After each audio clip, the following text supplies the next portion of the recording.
Então, boa tarde, né? A gente vai começar hoje a nossa disciplina de mercado de capitais, iniciando o estudo sobre o sistema financeiro nacional. A gente vai. Algumas coisas dessa disciplina a gente já viu, né? O começo na aula passada de administração financeira, mas essa disciplina é estritamente teórica. A gente vai compreender o sistema financeiro. Vamos compreender quais são os agentes que formam esse sistema financeiro e depois a gente vai estudar basicamente os produtos financeiros. O que são os produtos financeiros? São os produtos de investimento, tanto em investimento de renda fixa como investimentos de renda variável. Então a gente vai aprender quais são os investimentos em renda fixa, os principais. Vamos aprender como investir nesses investimentos, analisar quais são os melhores investimentos, analisar perfis de investidores, né? Quais são os perfis dos investidores e montar uma carteira, né? Saber montar uma carteira de investimentos para cada perfil, né? Pelo menos eu não sei se eu vou conseguir fazer até o final, né? Mas eu vou passar tudo bem direitinho para o professor que for me substituir, né? Se eu não for estar com vocês até o final do semestre. Vamos aprender também a questão de ações no mercado acionário, como investir em ações, como é que funciona, tudo é nessa disciplina. Essa disciplina ela é essencial dentro do curso de vocês, tá bom? Ela é muita coisa do curso de vocês, a gente vai aprender nessa disciplina. O nosso sistema financeiro nacional, ele surge a partir da lei 4.595 de 64. É uma lei da ditadura, tá certo? Surgiu lá no movimento da ditadura, mas é uma lei que existe até hoje, tá certo? Ela é a lei da reforma bancária.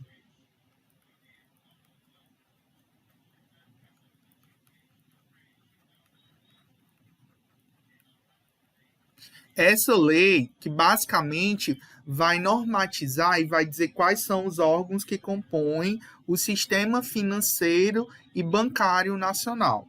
O nosso sistema financeiro, ele é basicamente instituído por dois órgãos, né? Nós vamos ter os órgãos normativos e nós vamos ter as entidades supervisoras. O principal órgão normativo e o principal bambambam, e o que manda em tudo no sistema financeiro é o CMN, que é o Conselho Monetário Nacional. Em aulas futuras a gente vai ver qual é a composição desse Conselho Monetário Nacional, quais são as atribuições, né, o que esse conselho faz. Nós temos o Conselho Nacional de Seguros Privados, que é o CNSP, e o CNPC, que é o Conselho Nacional de Previdência Complementar. Esses são os órgãos normativos. Quando a gente fala de órgão normativo, a gente fala de órgãos que estabelecem normas. Normas, quando a gente fala regulamentos, leis, né? São órgãos que vão estar lá para dizer, pode isso e não pode, tá certo? São órgãos tipicamente normativos, eles que vão dizer como é que vão funcionar as coisas no sistema financeiro. E quem realmente vai executar, quem realmente vai colocar a mão na massa e vai realmente executar tudo que esses órgãos vão listar, vão ser as entidades supervisoras. Aí nós temos as principais, o Banco Central, o Bacen, que também tem essa sigla, BCB é o Bacen, é o principal órgão, né? Que executa, né? O principal órgão executador das políticas, né? Das políticas monetárias nacional. E nós temos a CVM, que é a Comissão de Valores Mobiliários. Essa comissão é basicamente um xerife da Bolsa de Valores. Toda empresa, seja ela que vai abrir ações, a gente vai estudar melhor quando a gente vai estudando lá o mercado de ações, E todas as instituições financeiras, para funcionarem, elas têm que passar pelo aval da CVM. A CVM é como se fosse uma comissão de fiscalizatória, tanto nessa questão de ações, como nas instituições financeiras em si. Por exemplo, para que um banco, recentemente, gente, só pegar um pouquinho de água, minha garganta está seca. Recentemente, nós tivemos a compra da Isinvest pelo Nubank. Vocês ficaram sabendo disso? O Nubank não é banco, né? Vocês sabem disso. A gente vai aprender tudo isso. Vocês estão aí? Vocês estão me ouvindo? Vocês estão tão calados? Oi? Terra para Matos. Estamos ouvindo sim. Vocês ouviram falar que o Nubank comprou a Isinvest? Já ouviram falar do Nubank? Já vocês? Do Nubank sim, mas dessa notícia não. Isinvest. Para vocês verem, os bancos, eles são bem divulgados, né? O que é bom, o que realmente faz as pessoas ganharem dinheiro com investimento não é divulgado, né? Os pobres, como Roberto Kiyosaki diz, né? No livro lá, Pai Rico, Pai Pobre. Os pobres, né, não têm acesso ao conhecimento, né? Que os ricos têm para ser rico. Porque eu vou dar esse conhecimento para vocês. Vou repassar esse conhecimento para vocês, né? Muita gente não sabe o que é uma corretora de valores, não sabe nem para que serve uma corretora de valores. Vocês vão aprender nessa disciplina. Tenham fé em Deus. As corretoras de valores, teve até uma aluna que me perguntou no privado. Eu não sei se foi a Maiara, não lembro não. Mas eu sei que foi um aluno hoje me perguntar, turma de vocês, como é que fazia para investir em CDB. Esqueci qual. Quem tiver na aula aqui, fale. Teve um aluno que veio me perguntar isso. Não sei se foi Rebeca ou foi Maria. Foi a Jéssica. Foi você mesmo, Jéssica. Não estava lembrando. A Jéssica veio me perguntar no privado como é que fazia para investir no CDB. Aí eu falei para ela. Tem todos os investimentos. Tem duas formas de você fazer um investimento. Ou em banco ou em corretoras. No caso do CDB em si, tanto você pode investir em CDBs no banco propriamente dito, abrir uma conta em um banco e investir, como também uma corretora de valores. Os bancos, a gente vai ver a divisão dos bancos. Nós temos dois tipos. A classificação, basicamente, os bancos tem várias classificações, né? Mas, basicamente, eles se dividem em dois. Bancos comerciais. A gente vai ter aula disso futuramente. Bancos comerciais e bancos de investimento. Os bancos comerciais é aqueles que você já conhece, né? Banco do Brasil, Bradesco, Caixa Econômica, Santander. Esses bancos, né? Que abre conta corrente, né? São bancos comerciais que você pede empréstimo. São bancos que vão realizar as atividades bancárias, né? Que a gente vai estudar depois que atividades vão ser essas. E os bancos de investimento trabalham basicamente com investimentos e com produtos financeiros de investimento. Exemplo de banco de investimento, Banco Inter, né? Banco Inter, BTG, esses são os maiores e os melhores, tá certo? Na minha opinião e de vários economistas. Professor, o BMG é de investimento? BMG? Não, BMG ele é um banco comercial. E o BTG Pactual são bancos de investimento. O Banco Safra também é um banco de investimento, e o Modal Mais. São bancos de investimento. Os bancos comerciais, eles oferecem CDBs. Eles não quer dizer que esses bancos comerciais não ofereçam investimento. Eles oferecem, só que são muito poucos os produtos de investimento dos bancos comerciais. No máximo, eles vão ofertar uma poupança e um CDB. Qual a diferença de um CDB de um banco comercial para um banco de investimento? A diferença é que o CDB de um banco comercial, por exemplo, o CDB do Banco do Brasil, ele vai lhe oferecer no máximo, 85% do CDI. O que é CDI, a gente vai aprender mais tarde nessa aula. Aí, lembra que eu falei que o CDI está atrelado à Selic? Depois vocês vão entender por que o CDI está atrelado à Selic. Mas é basicamente um pouquinho a menos da Selic. Mas é basicamente isso. Os bancos comerciais, eles vão oferecer basicamente só uma poupança e o CDB. A diferença do CDB de um banco comercial para um banco de investimento é que de um banco comercial vai ter uma rentabilidade menor. De um banco comercial, como o Banco do Brasil, por exemplo. O CDB do Banco do Brasil, ele só oferece 85% do CDI. Quanto se você for, por exemplo, procurar um CDB de um banco de investimento, como o Banco Inter, você vai encontrar no mínimo, um CDB que eu vá oferecer 100% do CDI, no mínimo, essa rentabilidade menor. Mas você pode encontrar CDBs com 140% do CDI, com 200% do CDI, com rentabilidade bem acima do que os bancos comerciais.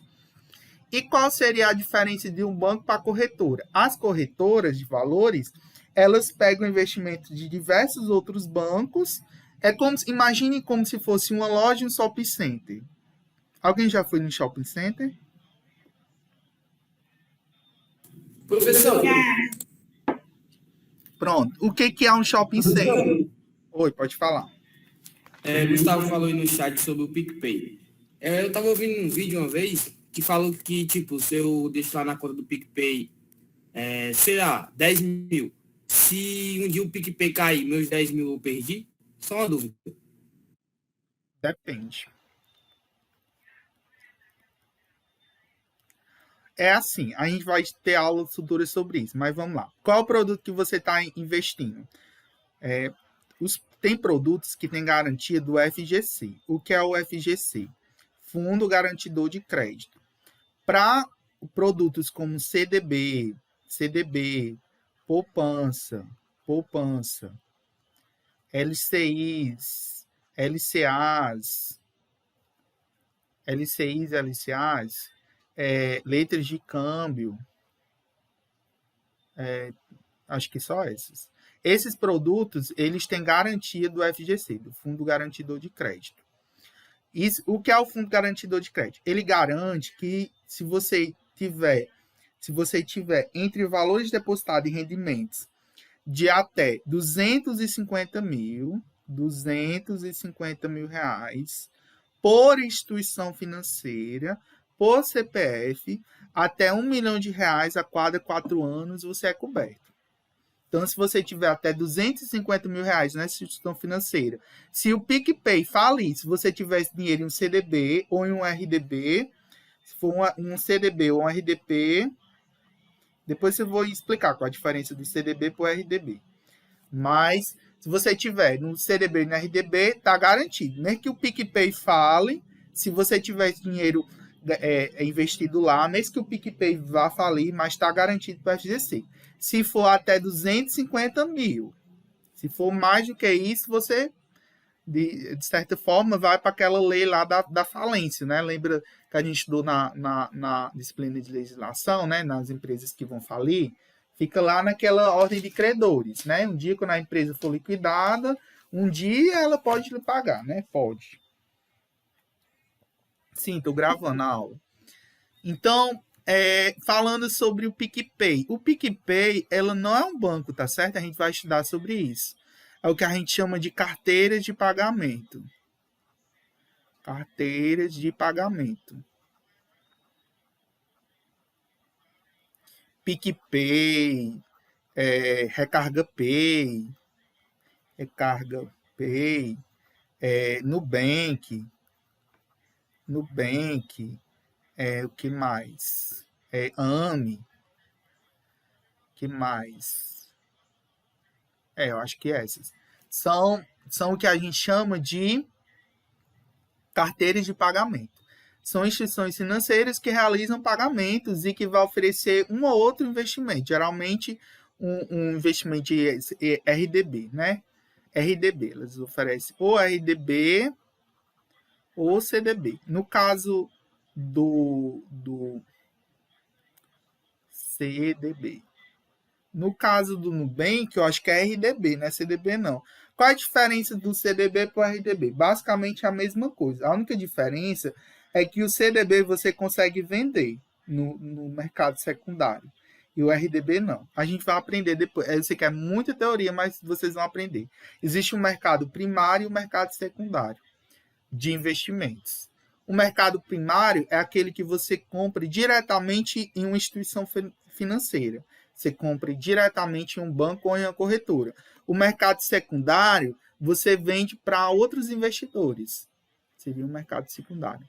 Então, a diferença basicamente do CDB para o RDB é isso. Que o RDB você não pode, né, você não pode vender. Você tem que esperar até a data do vencimento se não tiver liquidez imediata. Já o CDB não. O CDB tem CDBs que tem data de vencimento e que você pode, de repente, se você quiser fazer daquele título, você pode vender. Alguma dúvida? Não, né? Oi, vocês estão aí? Então, né? Gente, voltando aqui. Então, assim, a Comissão de Valores Imobiliários é como se fosse um xerife. A gente vai estudar melhor sobre ela depois. Mas é basicamente como se fosse tudo para acontecer no sistema financeiro, ela tem que aprovar. Um banco vai ser banco. Por exemplo, o Nubank está lutando, já está com uns 4, 5 anos, que o Nubank, apesar de ser Nubank, né? Nubank, o Nubank não é banco. Né? O Bank... não tem nada. Por enquanto, o Nubank não é banco. É instituição financeira de pagamento.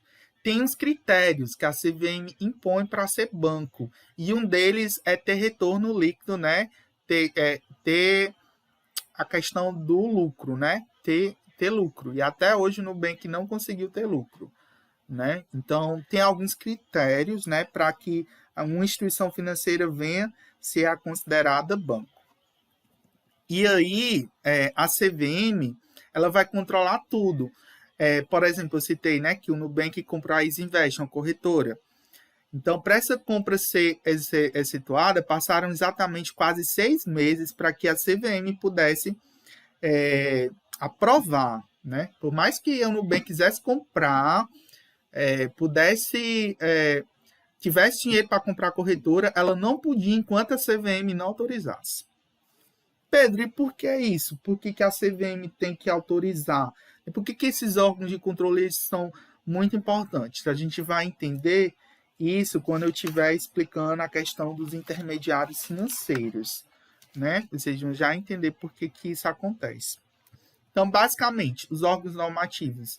O CVM, ele vai ter esses dois órgãos executores, que é o Banco Central e a CVM, e os Conselhos Nacionais de Seguros vai ter como órgão executor a Superintendência de Seguros Privados, e o Conselho Nacional de Previdência Complementar vai ter como órgão executor a Previc, né, que é a Superintendência Nacional de Previdência Complementar. Gente, até agora alguma dúvida? Alguma dúvida? Não. Aí, vamos... deixa eu só, antes de eu ir para essa imagem, eu vou explicar aqui para vocês como é que funciona a intermediação financeira. Deixa eu escrever aqui.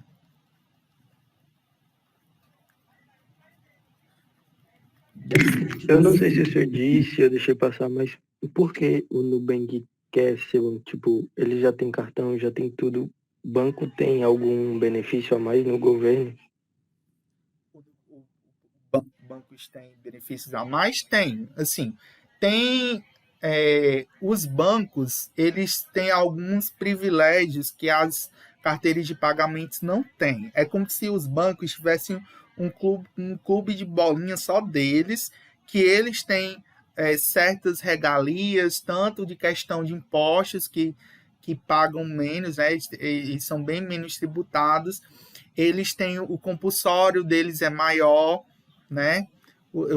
Depois eu vou explicar para vocês, aliás, o compulsório deles é menor, eu vou explicar para vocês depois o que é empréstimo compulsório, depósito compulsório, e eles têm, tipo, uma rede só deles. Não sei se você já ouviu falar da rede 24 horas dos bancos. Só quem pode acessar aqueles caixas de 24 horas são realmente bancos. E, por exemplo, se você quiser, por exemplo, sacar dinheiro da sua conta do Nubank, que o Nubank é uma conta de pagamento, mas ela tem conta. Mas para você sacar num banco 24 horas, você paga uma taxa. Se eu não me engano, no Nubank é de R$ 6,50. Se você quiser sacar qualquer valor na sua conta no Nubank, você vai sacar o valor, mas vai ser cobrado R$ 6,50 só por você estar sacando. Diferente de um banco, né, que oferece um serviço. Todos os bancos, pela ordem do Banco Central, cada pessoa tem direito a até 4 saques por mês, né, tem uma cesta de serviços básicos. Então, tem uma série de vantagens, né, para uma instituição financeira se tornar banco e não uma instituição de pagamentos, né? Os bancos, eles, né, são têm bem mais regalias do que uma instituição financeira de pagamentos como o Nubank é hoje. A Ruth, não sei se ela está aí na aula, mas a Ruth, hoje na primeira aula, ela leu um texto lá, tá aí, né, Ruth? Acho que você vai se lembrar do texto que você leu hoje de manhã, que eu disse para vocês que ia explicar mais tarde, né? Ela leu que na economia, né, no mundo dos investidores, nós temos 2 tipos de agentes. Você lembra, Ruth? Os agentes superavitários, que a gente chama de poupadores. Quem são esses agentes? São os agentes que eles têm dinheiro sobrando, meio que eles têm dinheiro, têm disponibilidades, ou seja, são pessoas controladas, que não gastam todo o seu dinheiro e que têm, né, tem meio que dinheiro, entre aspas, sobrando, né? E de outro lado, nós temos os tomadores, ou agentes deficitários. Deficitários ou tomadores, que são aquelas pessoas que não controlam suas finanças e que precisam de dinheiro, né? Assim, são aquelas pessoas que recorrem às instituições financeiras para captar dinheiro, né? Pedir socorro às instituições financeiras, seja para questão de tomação de empréstimo ou financiamento. Vocês lembram, né? Qual a diferença de um financiamento para o empréstimo, né?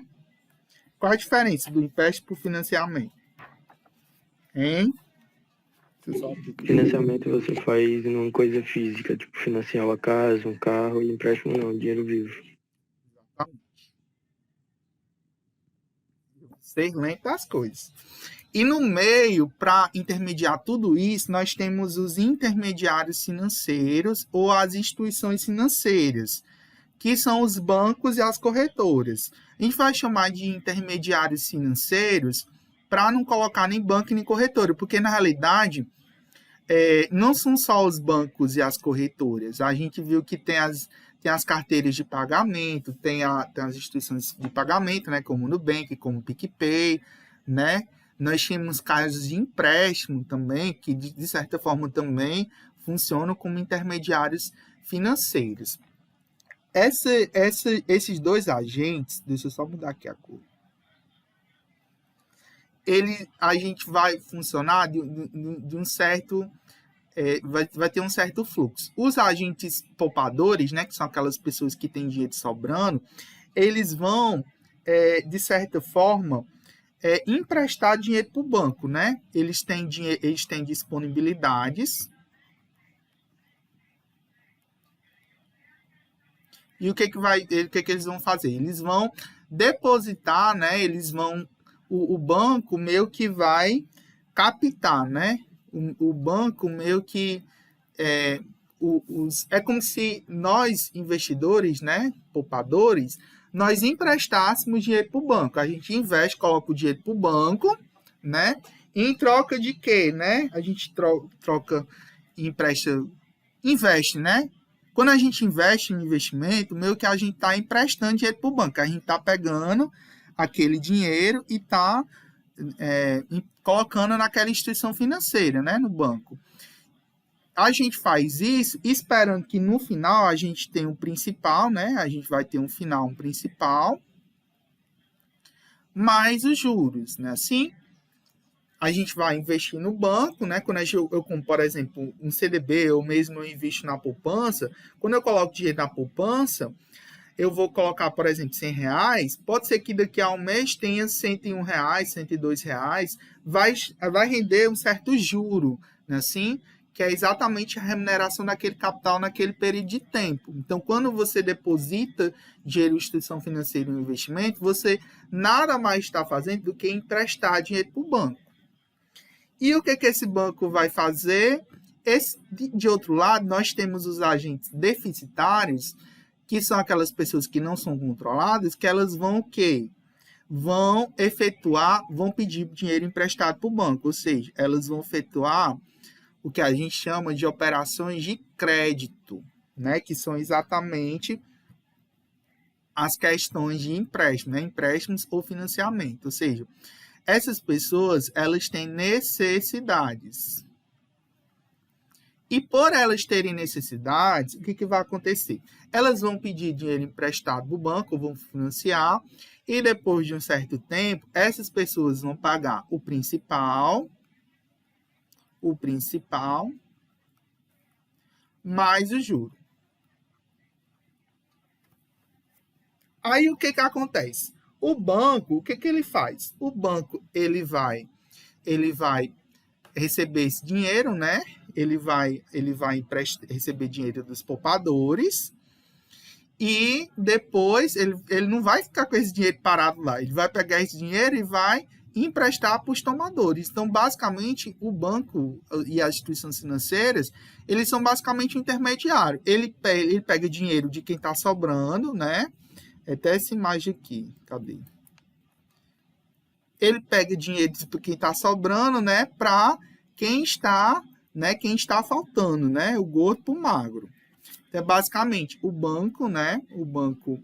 Os poupadores empresta dinheiro para o banco e o banco depois vai devolver esse dinheiro, né, em forma do principal mais o juro.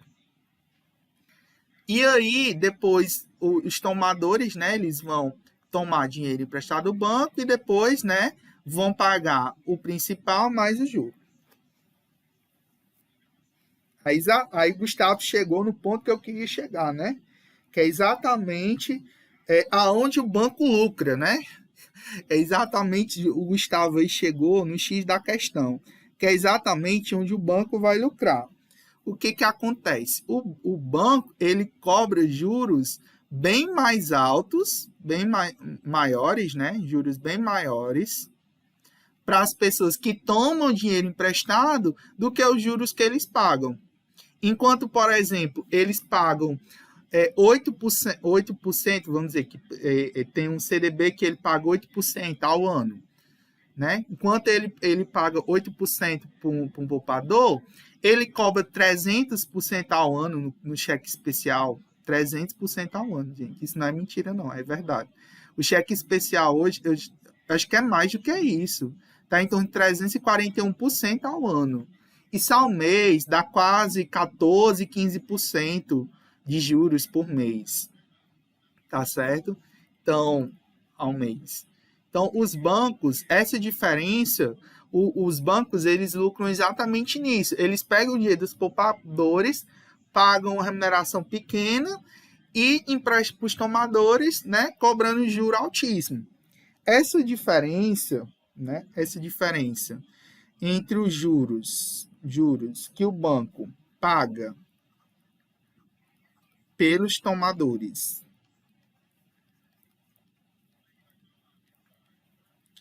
menos, né, os juros pagos pelos tomadores menos os juros pagos, aliás, pela remuneração, né,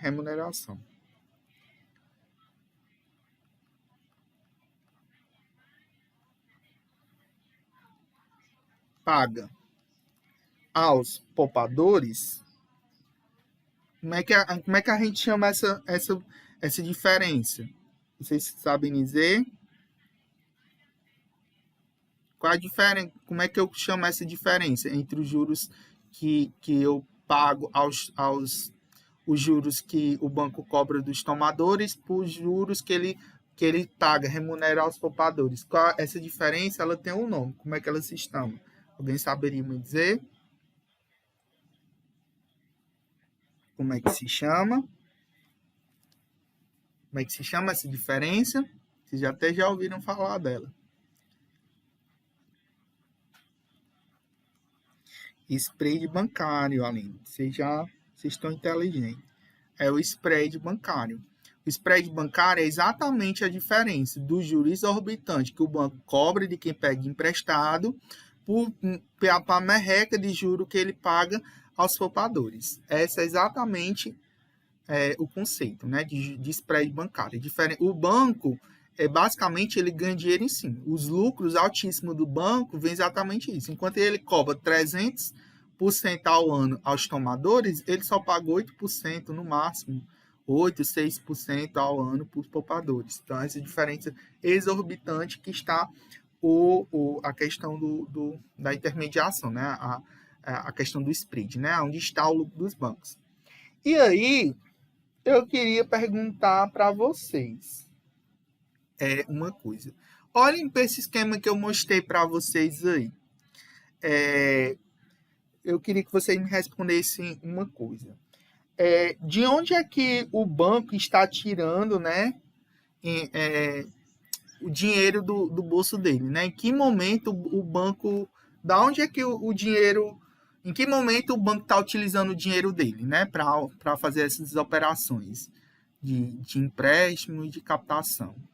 Em que momento o banco tá utilizando o dinheiro dele?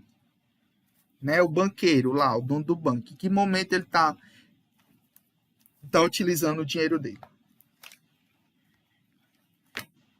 Hein? Em que momento...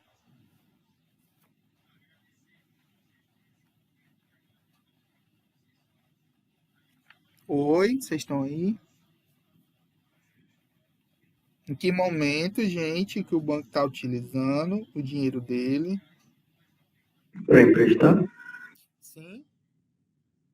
Em que momento o dono do banco está utilizando o dinheiro dele? Aí o Natanael respondeu, né? Muito bem, Natanael. Em nenhum momento. O banqueiro não trabalha com o dinheiro dele. O banqueiro trabalha com o dinheiro dos poupadores. O banco é a instituição financeira que pega o nosso dinheiro para emprestar para a gente mesmo e ainda cobra um juro altíssimo para isso. Os bancos são as únicas instituições financeiras, né, que têm essa prerrogativa de não trabalhar com o dinheiro dele, não trabalhar com capital próprio, porque ele trabalha exclusivamente com capital de terceiros, né, que é de pessoas poupadoras para emprestar com outras pessoas. Mas tem um erro aí nesse esquema, né? Tem um erro aí nesse esquema. Qual é o erro que eu não... Qual é a variável que eu não estou considerando?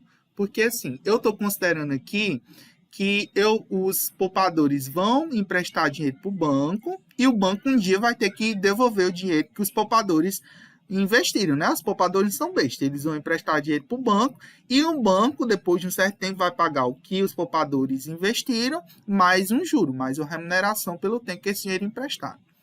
De outro lado, os tomadores, que são aquelas pessoas que estão precisando de dinheiro, eles vão pedir dinheiro para o banco e depois vão pagar, em forma de prestações, vão pagar o principal mais o juro. Só que tem um problema nessa situação. Alguém sabe me dizer qual é? Onde é que está o erro nessa equação aí? Nessa equação aí de intermediação financeira? Onde é que está o erro aí que vocês possam não estar vendo? Mas tem aí alguma coisa que eu não mencionei, mas que é importantíssimo de ser considerado. Exatamente. O tempo. Exatamente, Jéssica. Os tomadores não pagarem. E se os tomadores não pagarem, o que acontece? Se os tomadores só pegarem dinheiro e não pagarem? Porque eu estou considerando que todo mundo aqui que pegou dinheiro emprestado do banco, um dia vai pagar. Só que se ninguém pagar o banco, como é que o banco vai ter dinheiro para pagar os poupadores? Ele não vai ter, né, não? Por isso que o banco cobra juros altíssimos. Porque para justamente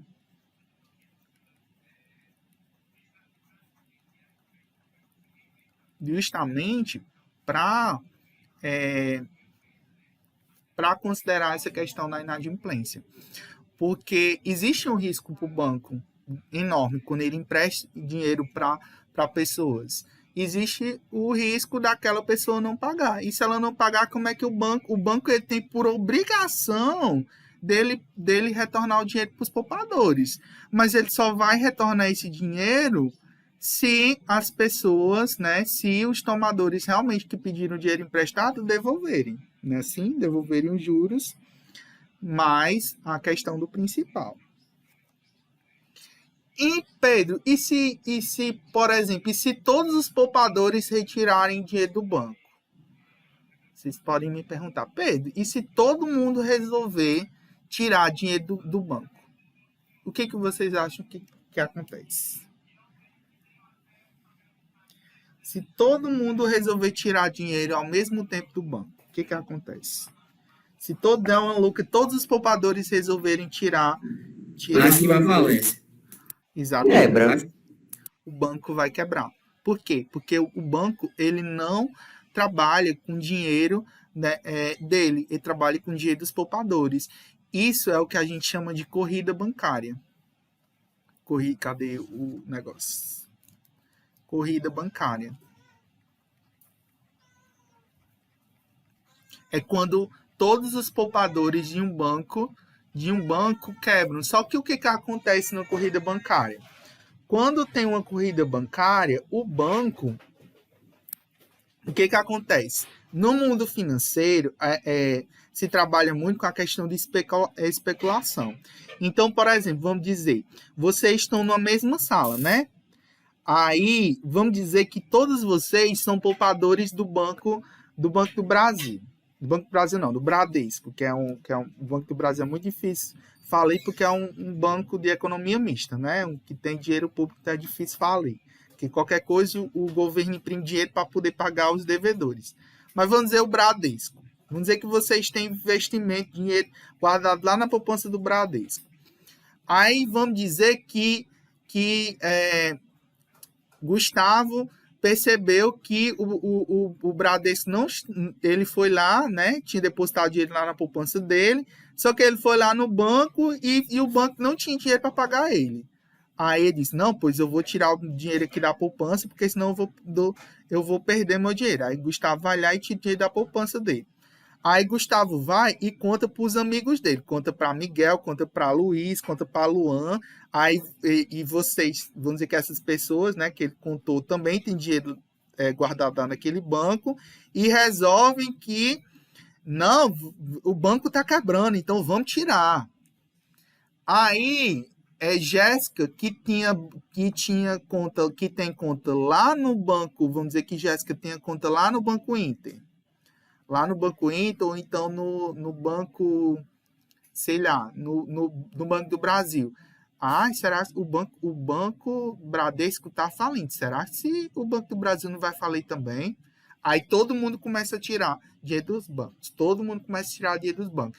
Isso não só o problema surgiu lá no Bradesco, mas já outras pessoas do Banco Inter, do Banco do Brasil, todo mundo começou a tirar dinheiro do banco.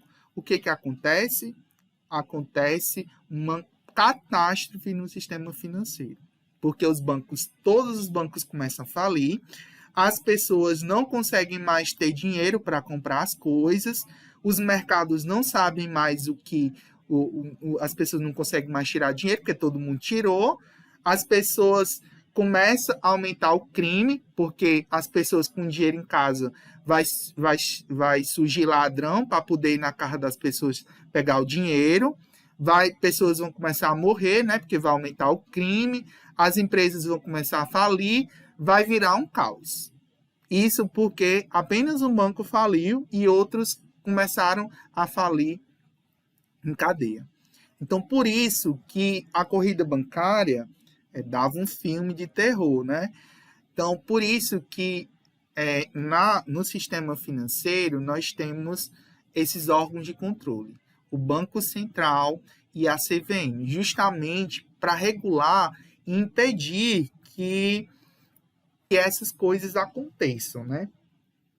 E acontece que tem uma coisa também que está faltando nessa equação aqui. A gente está considerando, por exemplo, vamos dizer, por exemplo, que eu chegue lá, Miguel chega lá no banco, por exemplo, no Banco Inter, por exemplo. Miguel tem uma conta lá no Banco Inter e ele vai e deposita R$1.000. Vamos dizer que Miguel tem R$1.000 e ele deposita lá no Banco Inter, no investimento, lá no CDB. R$1.000 lá no Banco Inter. O Banco Inter agora tem no caixa quanto dinheiro? Tem R$1.000, né? Não é assim? Ele tem R$1.000 agora para emprestar para os tomadores.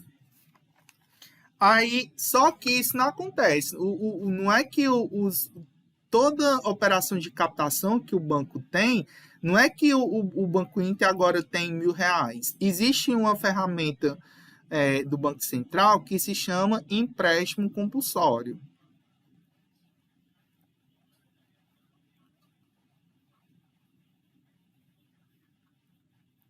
Isso quer dizer que todo o dinheiro que o banco captar tem uma porcentagem do valor, vamos dizer que 40% de tudo que o banco captar obrigatoriamente tem que ir para o Banco Central. Então, desses R$1.000 aqui, o banco tem que levar R$400 para o Banco Central. Então, aqui, o que vai acontecer? O banco, em vez de ter R$1.000 para emprestar para os tomadores, ele só vai ter R$600. Então, esse compulsório, ele vai diminuindo que o banco vá se multiplicando o dinheiro, né? Porque o banco, ele vai meio que criar dinheiro, né? Porque o que acontece? Né? O banco, ele vai meio que... A cada rodada, ele vai meio que criando dinheiro, né? Sem ter, porque toda vida, todo dinheiro que fosse captado, ele emprestasse para os tomadores, iria acontecer uma bola de neve que o sistema financeiro não ia aguentar. Por isso que o Banco Central institui, né, a chamada empréstimo compulsório, que vai limitar nessa questão do pagamento. Vocês entenderam? Sim. Hoje de manhã, porque assim, a gente estava até falando sobre isso também, sobre a questão de alguns bancos saber toda a situação financeira de cada pessoa, né? Já para emprestar também, para não ocorrer certos... Exatamente, para não correr o risco, né? O risco de emprestar para uma pessoa que não é boa pagadora, né? Sim. Os bancos, eles vão ver lá o histórico. Uhum. E para isso que existem os acordos, né? Meio que se eles verem que, ok, não dá para emprestar 1.000, mas de acordo com a situação financeira dessa pessoa, eles podem emprestar, sei lá, 500. Por isso que existem esses acordos. Exatamente. Aí, o que acontece? Os bancos, eles são obrigados por lei, a no final do dia, eles terem saldo positivo, justamente para evitar uma corrida bancária e para evitar que um banco fale, que um banco vá falir. Então, os bancos, eles são obrigados por lei a ter saldo positivo.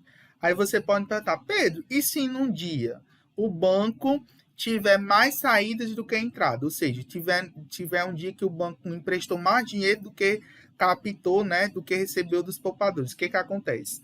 Aí o que vai acontecer? Aí o banco vai ter que pedir emprestar dinheiro de outro banco que teve mais depósito do que retiradas. Os bancos, isso é o que a gente chama de redesconto, tá certo? Pode falar. Mas o outro banco é obrigado a emprestar também ou não? Ele não é obrigado, mas ele empresta porque ele vai justamente receber um juro daquele outro banco. Então, com certeza, ele vai querer emprestar, né? Porque ele vai receber um juro, né, daquele outro banco. E esse juro é o que a gente chama, essa taxa de juro é o que a gente chama de CDI, que é o certificado. O que é CDI? Certificado de depósito interbancário. Os bancos, quando eles emprestam dinheiro para os outros bancos, eles emprestam a remuneração, né, que é cobrada pelo outro banco, é a chamada CDI, Certificado de Depósito Interbancário. Então, essa taxa, ela sempre está atrelada à taxa Selic. Geralmente, ela é um pouquinho menor do que a taxa Selic. Se a taxa Selic está 2,25% ao ano, o CDI geralmente é 4, deixa eu ver aqui quanto é que... eu acho que eu não estou com o aplicativo aberto, não. Mas eu acho que hoje... Deixa eu ver aqui na internet quanto é que está o CDI. A Selic está em 2,25.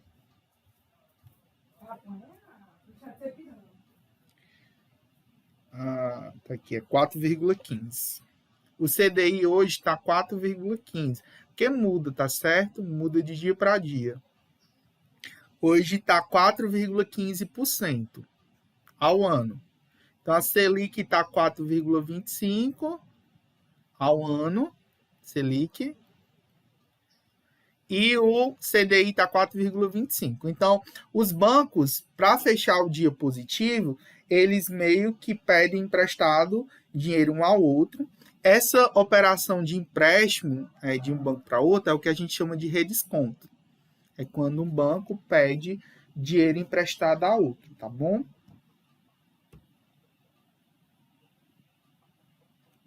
E essa taxa é o que a gente chama de CDI, que é o que eu falei para vocês, que eu ia explicar depois, que é exatamente essa taxa, né, que é paga, né, quando o banco pede emprestado dinheiro a outro banco. E os juros, no caso? É a taxa de juros. A taxa de juros que é cobrada de um banco para outro, tá certo? A taxa de juros. Ok?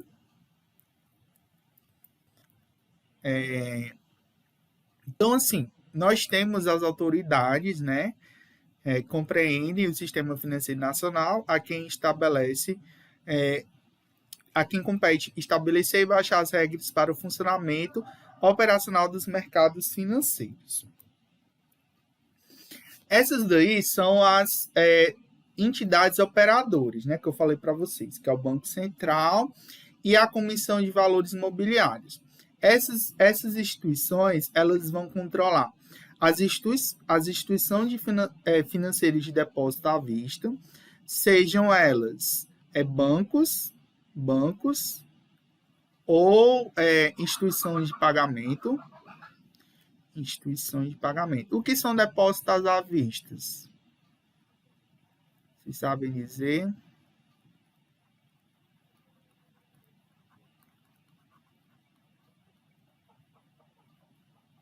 O que é um depósito à vista? Hein? Quem sabe dizer? Se vocês não responderem, eu vou beber água. Eu não sei.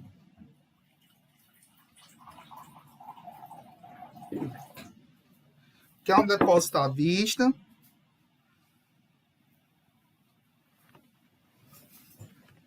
Hein, gente? Ninguém sabe dizer o que é um depósito à vista. Um depósito é quando você deposita um dinheiro, não é assim? Um dinheiro que é pago à vista, em espécie. Porque, assim, hoje em dia, nós temos o dinheiro... o dinheiro que nós conhecemos hoje, ele pode ser apresentado de diversas maneiras, né? Em espécie, que é o que a gente chama de papel moeda. Nós temos o dinheiro escriturário, que é o dinheiro que é feito através de cheques. Nós temos o dinheiro através de cartões magnéticos, cartões. Nesse caso aqui, dinheiro nos cartões de débito, tá bom? Porque o cartão de crédito já é como se fosse uma operação de empréstimo, tá bom? Então, basicamente, são esses três. Dinheiro em papel moeda, em cheque ou cartão de débito, né? Você dispõe o dinheiro, basicamente isso. O cartão de débito, o dinheiro tem que estar na conta. E para você ter o dinheiro na conta, geralmente, ou você fez uma transferência, né? Ou você fez uma transferência de um recurso de uma conta para outra, né? Você fez uma transferência. Ou você fez um Pix, né? Que hoje está a moda, o Pix, que é uma transferência, é um tipo de transferência, só que tem uma diferença, a gente vai aprender depois qual a diferença da transferência normal, da TED, da DOC, do Pix, né? Tem dois tipos de transferência. A gente tem a TED, o DOC e o Pix, né? Depois a gente vai aprender qual a diferença das três. Ou então, é isso, né? Ou então você depositou, pegou dinheiro e depositou. Então, os depósitos à vista é basicamente isso. Ele pode ocorrer dessas três formas. Ou você pegou papel moeda e colocou na instituição financeira, pegou dinheiro em espécie e colocou lá. Ou você pegou um cheque e depositou nessa instituição. Ou você pegou um cartão, né? E através de uma transferência você colocou dinheiro lá. Depósito à vista é quando você paga um dinheiro à vista, né? Um dinheiro à vista, né? Um dinheiro que não passou por uma operação de crédito. Não. Ó, uma excelente pergunta que a Rebeca. Tem rendimento para quem fez depósito à vista? Não, não tem rendimento. Quando você é o que a gente chama de contas correntes. Contas correntes. São os bancos, né? Instituições financeiras que têm contas correntes. Geralmente, né? Que são os depósitos à vista. Conta corrente não tem rendimento. Então, por exemplo, no terceiro ano, vocês estão no segundo, né? Próximo ano, vocês estarão no terceiro, vocês vão abrir contas correntes, vocês vão estar tudo rico próximo ano, né? Vão fazer estágio, vão abrir uma conta corrente no Banco Bradesco, né? Que é o banco que o Estado paga os alunos do Estado. Vão abrir uma conta corrente no Bradesco para receber o dinheiro da Bolsa Estágio. Essa conta corrente não tem remuneração, né? Porque é um banco comercial. Se você quiser que aquele dinheiro renda, você vai ter que pegar aquele dinheiro e colocar no banco de investimento, né?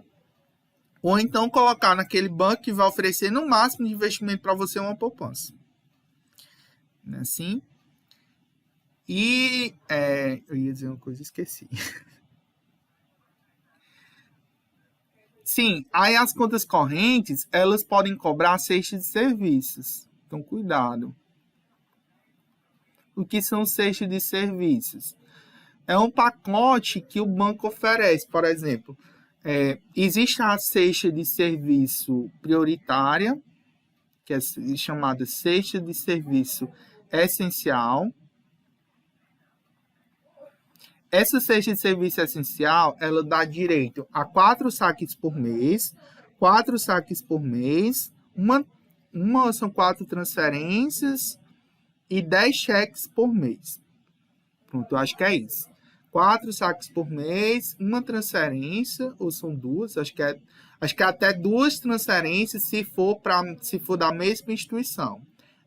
4 saques, 2 transferências se for para a mesma instituição bancária, por exemplo. Você transferir um dinheiro, se for Bradesco para Bradesco, você tem de graça até 2 transferências por mês. E 10 cheques. Então, esse é a cesta de serviços básicos. Essencial. Nessa cesta de serviços, você não paga nada na conta corrente naquele mês. Se você for aderente a essa cesta essencial, você não paga nada. Mas, se você pagar outra cesta de serviço, por exemplo, tem cesta de serviço que permite você fazer 10 saques por mês, tantas transferências para tantos bancos. Aí ela vai cobrar, o banco vai cobrar na sua conta corrente a cesta de serviço. Vai cobrar R$ 15, R$ 20, dependendo da sua cesta de serviço que você contratar. Tá certo? Então, as contas correntes, além delas não darem remuneração, elas cobram cesta de serviço. Então, desde que você escolha, se você escolher a cesta essencial, você só vai ter direito a 4 saques por mês, a 2 transferências se for para o mesmo banco. E só, e a 10 cheques. O resto, se você quiser ter mais, você vai ter que pagar, se você quiser pagar, né? Uma cesta de serviço por banco.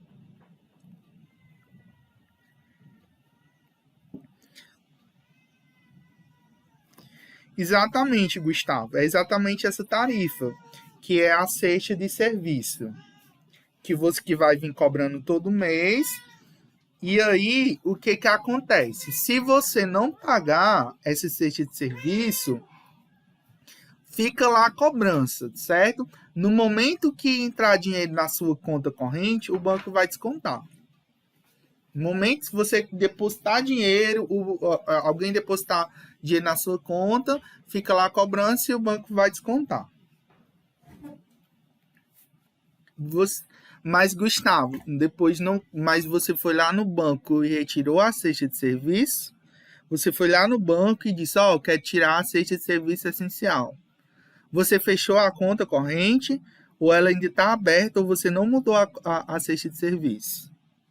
Tem dinheiro nessa conta corrente, cuidado, porque se você tiver a conta corrente, você não tiver mudado a cesta de serviço, ela está sendo cobrada todo mês. Não está sendo descontada porque talvez não tenha dinheiro na conta e está sendo cobrado. Você pode ter até seu CPF negativado. Pode até ir para o SPC. O banco pode até lhe colocar no SPC por conta que você não está pagando a cesta de serviço. A Ave Maria aí não tem benefício, não? Essas contas correntes? Tem. Um benefício que tem é você poder receber dinheiro e guardar o dinheiro no banco. Você poder receber dinheiro de empresa. Quem pode fazer isso numa poupança? Ou em outro banco que disponibiliza Só um investimento? que, por exemplo, uma empresa, por exemplo, o governo, não pode pagar em conta poupança, tem que ser conta corrente. Você quiser ter cartão de crédito, tem que ter conta corrente, entendeu? Para muitas coisas tem que ter conta corrente. Ah, meu Deus. Jéssica perguntou, quando a gente for fazer uma conta corrente para o estádio, vai vir a cesta de serviços? Não, essa conta corrente de vocês, do estágio, ela já vem com serviço essencial. E no momento que vocês forem abrir a conta, vocês olhem a cesta de serviço. Perguntem para a moça. Moça, a cesta de serviço aqui é essencial, porque se vir cobrando, vai vir descontado todo mês. Lá tem que ver, porque aqui do ICO eles tiram, mas lá do Oroz, eles foram abrir, acho que 2 alunos ano passado do Oroz, e o Oroz queria cobrar esse serviço. Aí eu mandei eles lá, quando eles abriram a conta, eu mandei eles lá voltar no banco e mudar esse serviço. Porque a obrigação do banco é colocar esse serviço essencial. Só que o banco, como é esperto e quer ganhar, né, o banco só quer ter lucro, aí vai e coloca essa cobrança.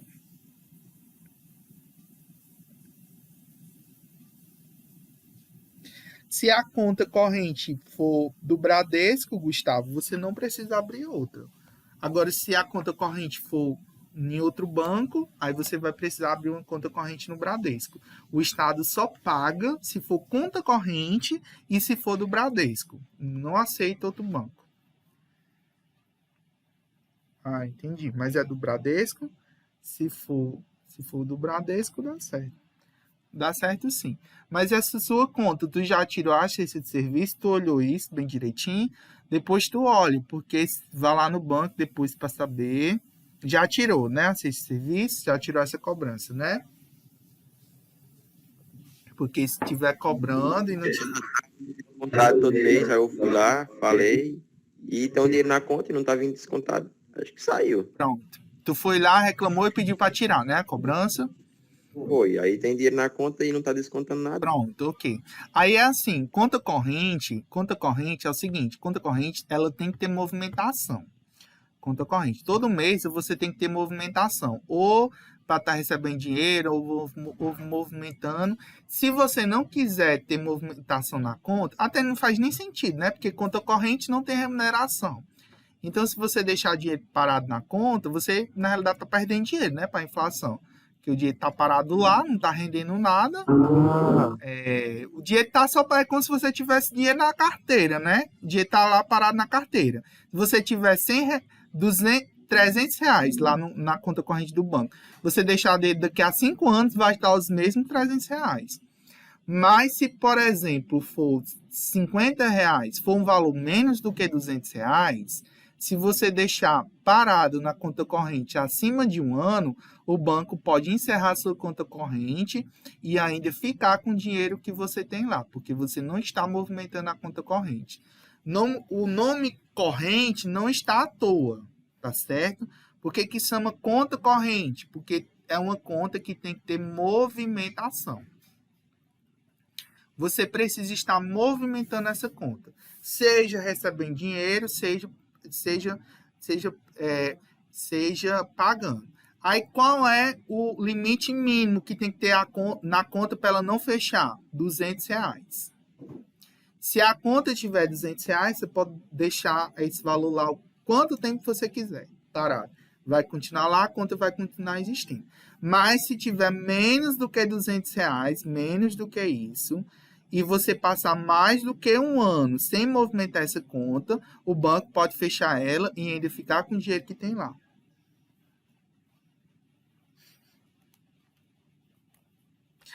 Tá certo? Então, cuidado. Alguma dúvida? Vocês perguntem. Essas instituições que também regulamentam o sistema de liquidação e custódia. Que sistema é esse?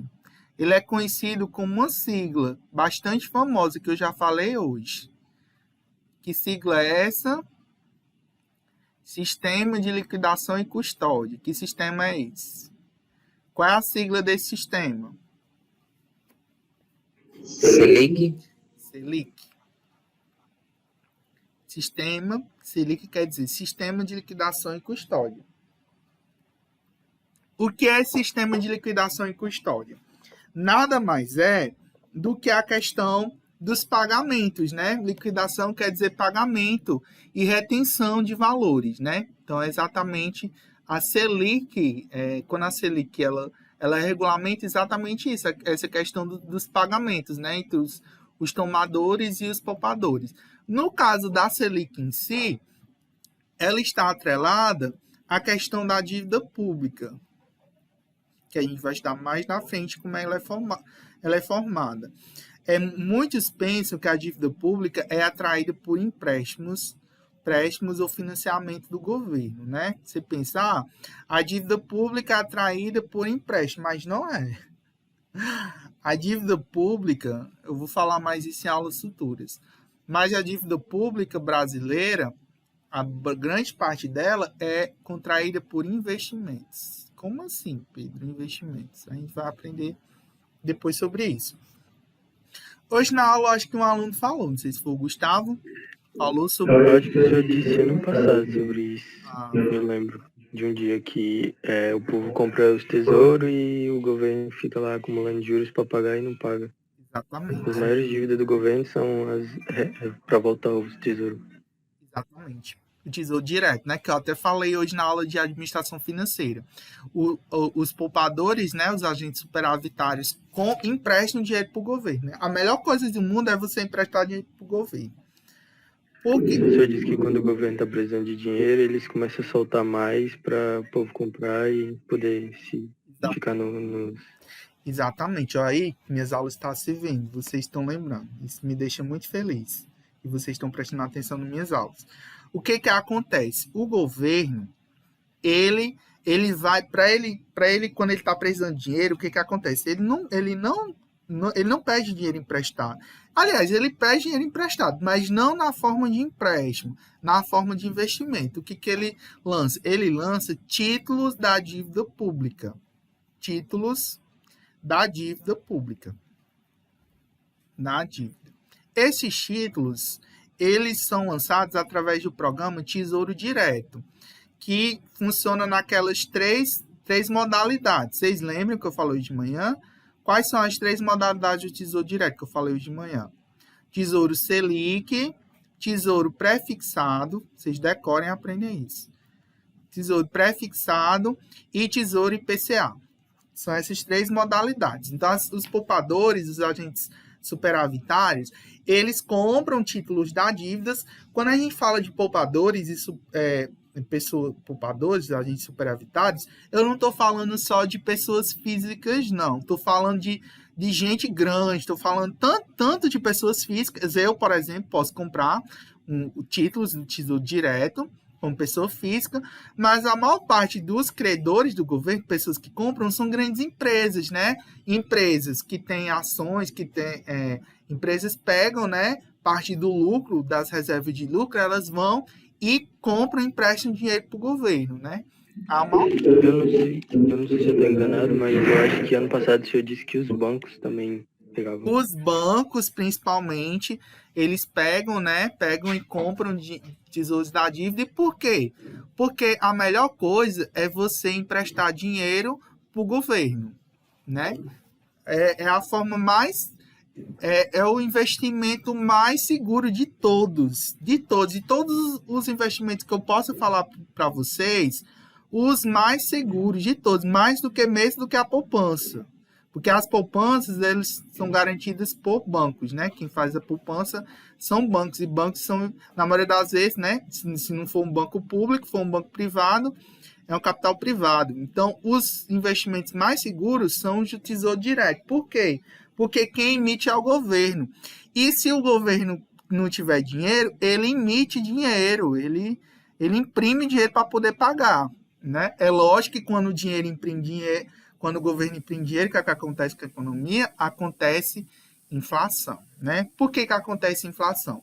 Porque quanto mais dinheiro o governo joga, quanto mais dinheiro o governo imprime, o que vai acontecer? Se as pessoas têm mais dinheiro, elas vão poder comprar mais, elas vão querer comprar bem mais, né? O que está acontecendo?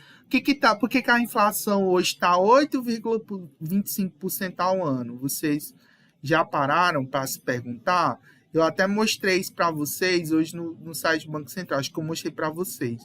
Nós estamos com um dos maiores patamares da inflação recente de nossa história. Por que a inflação está tão alta? O que foi que o governo fez ultimamente, principalmente no ano passado? Imprimiu dinheiro e deu em forma de auxílio emergencial. As pessoas de posse de dinheiro, foi que elas fizeram? Começaram a comprar, principalmente itens básicos, né, de consumo. Tendo aumento da demanda, né, aumenta a demanda, o que acontece com a oferta, né, quando tem pouca demanda, quando tem uma alta demanda e uma pouca oferta, o que acontece com os preços, né, os preços sobem, né, quando você tem mais demanda do que oferta, os preços sobem, quando você tem uma subida generalizada de preço, você tem a inflação. Assim, é esse cenário que nós temos hoje.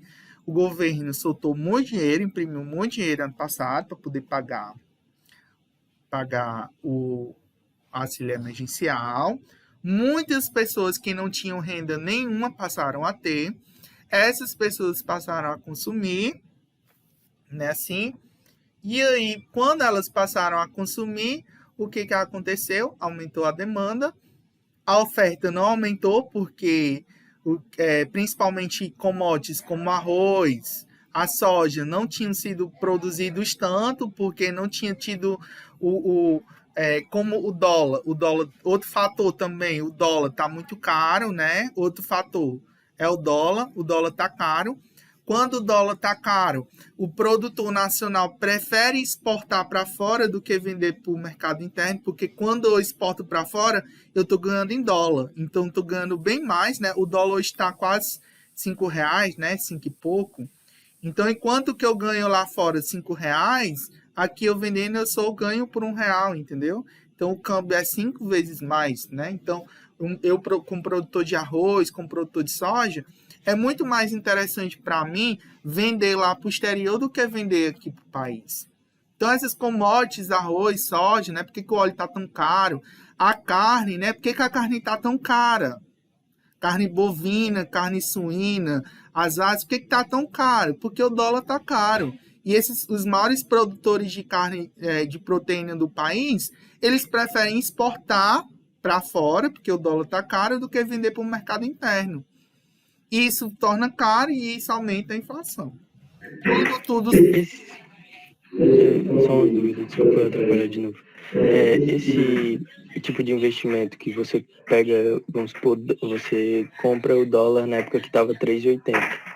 Aí agora tá R$5, você retira. Isso se chama título de câmbio? É o câmbio, né? O câmbio nada mais é do que quando você... A gente vai estudar também isso nessa disciplina, quando a gente estiver estudando o mercado cambial. O câmbio nada mais é do a conversão de moedas.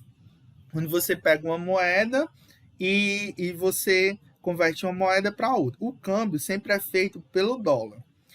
É a moeda internacional. Então, se você, por exemplo, quiser comprar um peso argentino, né, que é a moeda da Argentina, primeiro você compra o dólar, depois do dólar você compra o peso argentino, né? Sempre a cotação é feita com base no dólar, que é a moeda internacional aceita vigente, é o dólar. Então você compra primeiro o dólar, depois você compra a outra moeda. Então, para todas as moedas funciona assim. Tá certo? Tem essa... Não, a aula tá quase terminando, viu, Ruth? Mas se você quiser sair, pode sair. A frequência eu passei no início da aula. Então, é basicamente isso. A gente vai falar depois sobre a questão do câmbio, né? A gente vai falar a questão da política cambial, como é que funciona tudo isso. A gente vai estudar depois, viu? Eu estava falando de que mesmo? Pronto. Aí o sistema de liquidação e custódio. Liquidação fala a questão de pagamento, custódio é a guarda do dinheiro, né? Porque assim, o Banco Central, ele funciona como uma salvaguarda de todo o sistema financeiro, né? Lembra que eu falei para vocês do empréstimo compulsório? O que é um empréstimo compulsório? Quanto um empréstimo, né? O nome já está dizendo, um empréstimo compulsório como se fosse compulsório é algo que é obrigatório, né? Que tem que ser feito. Então, todas as instituições financeiras, deixa eu só voltar lá para outro esquema. Quando as instituições financeiras elas recebem qualquer recurso por meio de captação, uma porcentagem dessa captação tem que ser enviada para o Banco Central, obrigatoriamente. Por que isso acontece? Desculpa. Por que isso acontece? Porque senão o banco vai começar a criar dinheiro. Por que acontece? Ele pegou esses R$1.000, por exemplo, eu dei o exemplo de R$1.000. Aí vamos dizer, se não tivesse o compulsório, ele ia ter R$1.000 para poder emprestar para o tomador. Só que como ele vai cobrar um juro, né, um juro exorbitante de 30%, né, esses R$1.000 no final não vai se transformar em R$1.000. Vamos dizer, se for 300% ao ano, ou 30% ao ano, no final, quando o banco cobrar um juro enorme para esse tomador, esses R$1.000 vai se transformar em R$3.000. E esses R$2.000 surgiu de onde? De onde veio o lastro para criar esse dinheiro? Né? Quem cria dinheiro é o Banco Central, né? Na realidade, não é nem o Banco Central. Deixa eu até abrir aqui. Para criar dinheiro, né? Como é que acontece a criação de dinheiro, né? De onde é que surge o dinheiro, né? Primeiro que para emitir qualquer dinheiro, eu preciso ter lastro. E o lastro, para criar dinheiro, é o ouro. Então, para eu criar o lastro universal, era o ouro, né? Antigamente era o ouro, e agora é o dólar. Então, para qualquer nação, para criar qualquer valor da moeda daquele país, eu tenho que ter a mesma quantia equivalente em dólar. No Brasil, tem 3 instituições para a questão da criação. Nós temos o CMN, que é o Conselho Monetário Nacional. Ele vai autorizar, então ele que vai autorizar a emissão, né? A emissão do papel moeda, do dinheiro em si. O Banco Central, o Bacen, ele emite. Então, o Bacen, ele vai emitir, ou seja, ele vai dar os códigos, vai dar todo o código. Tanto que você for pegar uma moeda, qualquer papel moeda, você vai ver lá o presidente do Banco Central, você vai ver lá tudo bem direitinho, porque é o Bacen que emite. Depois a gente vai ver quem é que compõe o CMN na próxima aula. Mas o CMN só autoriza, o Bacen emite e a Casa da Moeda só imprime. Casa da Moeda imprime. A Casa da Moeda, ela é basicamente uma impressora. Ela não emite moeda não, tá certo? Anota isso aí. Quem emite a moeda é o Bacen, mas ela só emite qualquer moeda depois que o CMN autoriza. E para ela autorizar, o país tem que ter em reserva a mesma quantidade em dólar, ou em ouro. Antigamente é em ouro e agora o lastro é em dólar. E para o governo americano emitir qualquer dólar, ele tem que ter o equivalente em ouro. Jéssica tinha perguntado. Por exemplo, não pode trocar reais para país argentino sem se comprar o dólar antes. É assim, a casa de câmbio ela já faz a conversão no momento que você vai comprar. A conversão já é feita, feito 2 cálculos. Primeiro se calcula quanto é que está o dólar, né, o real para dólar, e do dólar transforma para outra moeda, né, o peso argentino. Então é feita essa conversão. Primeiro para o dólar, depois para outra moeda. Não é feito de maneira direta, não. É real para peso argentino, não. A própria casa de câmbio já vai fazer essa conversão. A casa de câmbio, ou o seu banco, né, que você tiver conta, né, que você quiser mudar, quando você vai nos aeroportos, geralmente vai ter, né, as casas de câmbio, que você consegue trocar o dinheiro. Aí essa própria casa de câmbio, ela vai fazer essas trocas, tá certo? Gente, é isso. Eu acho que eu já dei conteúdo demais por essa aula. Quando for próxima aula, eu explico melhor. Eu vou manter as alterações. Tudo bem? Vocês têm alguma